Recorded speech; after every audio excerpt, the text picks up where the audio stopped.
En nuestro video de hoy queremos enfocarnos para analizar por qué razón es tan importante e indispensable el bautismo para nuestra salvación.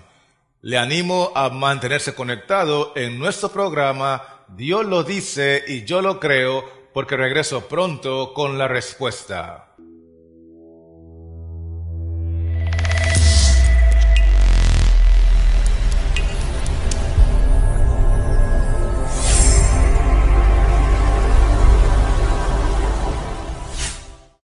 Ayer hablamos del Evangelio según San Juan, donde Cristo tuvo una conversación con Nicodemo, que era un principal entre los judíos.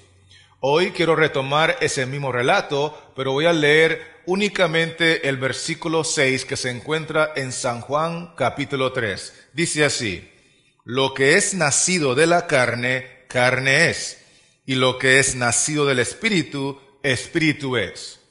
La razón por la cual es necesario ser bautizado, nacer de nuevo, porque Jesús compara el bautismo con un nuevo nacimiento, es porque el versículo 6 habla claramente de dos tipos de nacimientos distintos. Un nacimiento es en la carne y el otro nacimiento es en el Espíritu.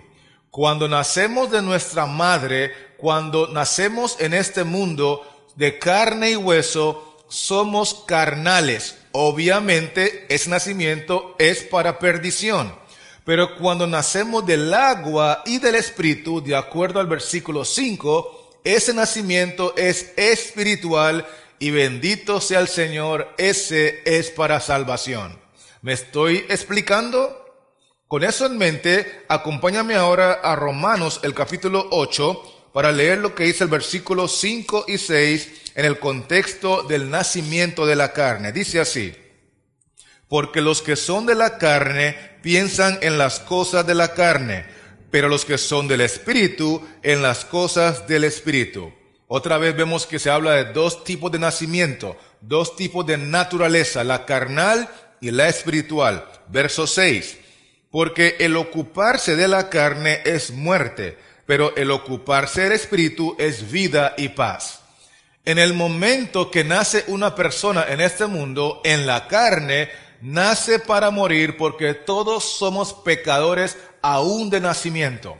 Pero cuando la persona nace en el Espíritu, entonces obtendrá vida eterna y paz interior, porque un nacimiento es para muerte, la carne, y el otro nacimiento es para vida, el Espíritu.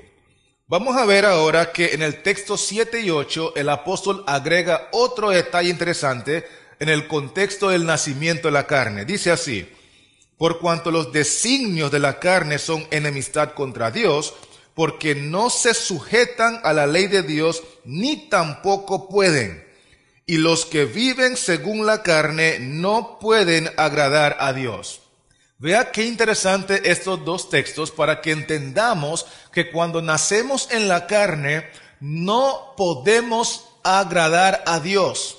De hecho, el texto menciona que somos enemigos de Dios cuando hemos nacido en la carne.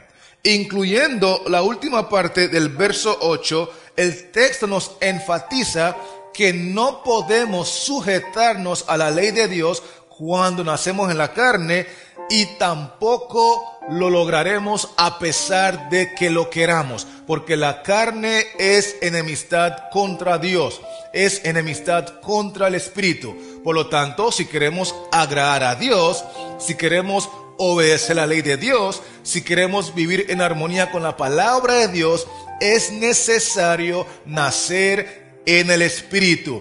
Es necesario nacer del agua y del Espíritu para poder vivir una vida que honra y glorifica a Dios. Por eso, en el libro de San Juan, el capítulo 4, Cristo dice en el versículo 23 y 24 que el Padre busca adoradores que le adoren en espíritu y en verdad. Leo textualmente: mas la hora viene, y ahora es, cuando los verdaderos adoradores adorarán al Padre en espíritu y en verdad, porque también el Padre tales adoradores busca que le adoren.